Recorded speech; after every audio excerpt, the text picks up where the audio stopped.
Hey gorgeous, you might be familiar with the term archetypes and maybe even the work of psychologist Carl Jung, and also one of the great published authors. Her book is Sacred Contracts and her name is Caroline Myss.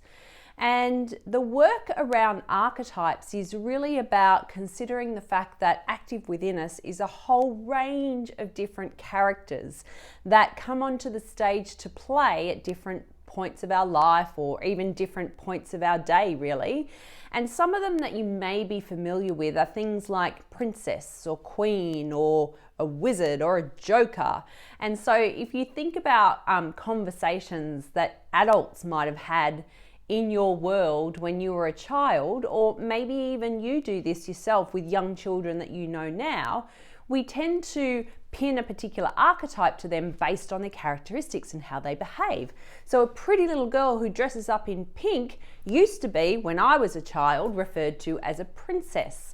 Or I remember when my nephew was growing up, he's now 22 and a half, but when he was growing up, I referred to him as my Prince Charming because he absolutely had all of those characteristics of making me feel special and loved and rescued at times, strangely enough.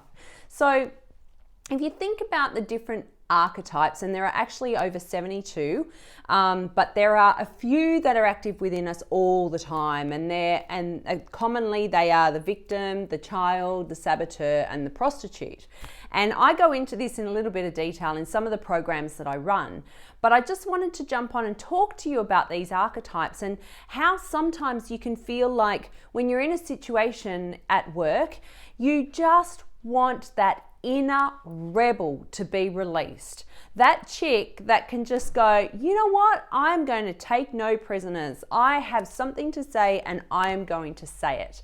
And that inner rebel has a characteristic, she has a style, she has a mode, you know, there's a song that goes along with her character and her traits, and, you know, she hangs out in certain places with certain types of people.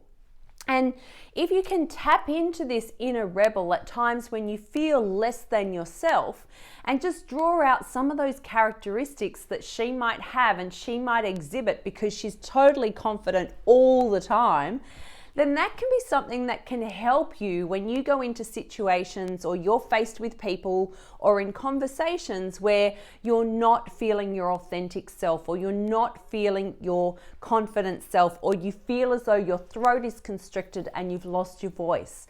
And so it's a really helpful tactic that I use with my clients. And as I mentioned, we do cover this in some detail in some of my programs, but we talk about those characteristics of an archetype that resonates with you. And I use the case of the inner rebel because it's one that is common with people that feel as though there is a part of them that just needs to be unleashed. A part of them that just needs to break loose, you know, Thelma and Louise style. In the convertible, on the highway, wind in your hair, free as a daisy. So I want you to think about those characteristics and traits of your inner rebel. What does she look like? What does she sound like? Who does she hang with? What does she wear? What's her style? What's her mode? What's the song? What's her favorite song? Or what type of music or what band?